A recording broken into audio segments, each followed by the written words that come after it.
Well, good morning.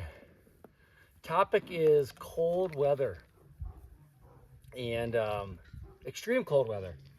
So if you followed my videos last year, you saw what we do, and we're just going to kind of quickly recap that today.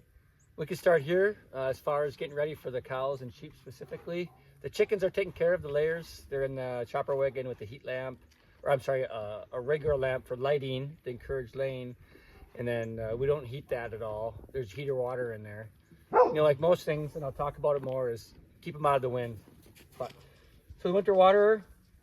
So the key thing with this water, it's often designed to be off grid from electricity, and that heat temperature, as I explained, from the the temperature from the ground, that rising heat keeps this open. Well, there's one important caveat, is they got to be, I don't know if you can see Daisy or not if she's in the screen, but they got to be using this, and overnight they don't. So we'll get a small layer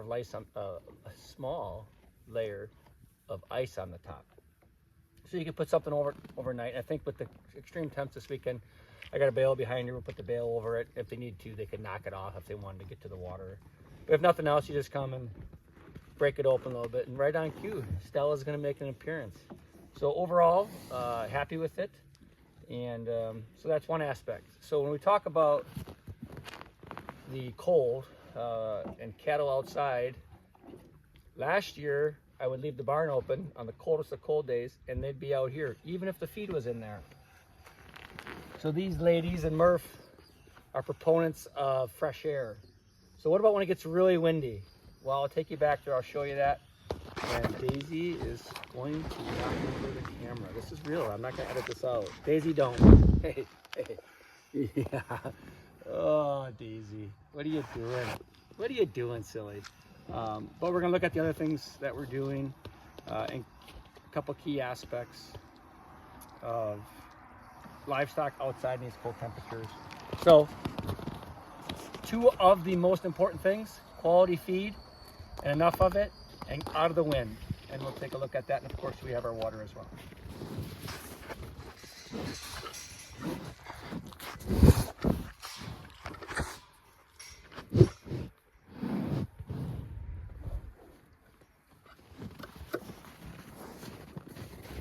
What are you girls doing? Reba, don't knock it over.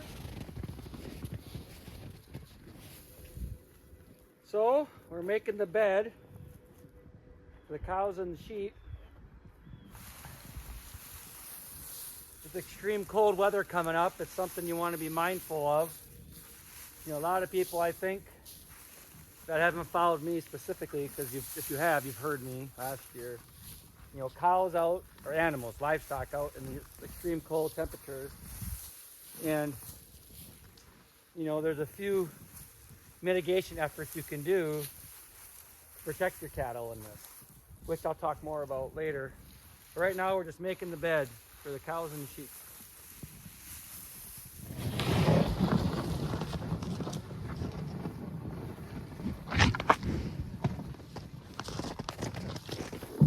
So we got the flirt here, flock and the herd are eating. They get alfalfa, second and third crop alfalfa, as well as some first crop grass for their ration. We feed them here as well as in the feeder over there, and sometimes we feed them on the ground as well. But so we make their bed, I like to say. So we have predominantly northwest winds, so we've got a spot where if they want to lay separate, sometimes they lay together, they being the cows and the sheep, sometimes they lay separately. So we've got bedding down here, fresh bedding on top of the snow. And if you didn't see the videos last year, a lot of these trees that we cut down here, as we continue to improve this area, we use for this poor man's windbreak over here. So again, we're facing northwest right now, and that's our predominant wind, northwest-west, and north as well. But they can basically pick a spot along here out of the wind. And for the rare south wind that we get, because we get them in winter, past Babs's hutch there, or hut I should say. So that's a little bit of our winter prep. I shouldn't call it winter prep, but extreme cold weather prep. There's a crossover there of just like winter, normal days, and then like what's we're gonna hit over the next couple days. So get them out of the wind, feed them well, make sure they have access to water. These critters thrive outside. Even Babs. You want to say hi, Babs? Oh, look at that. Right on cue. I trained her to do that. Have a great day.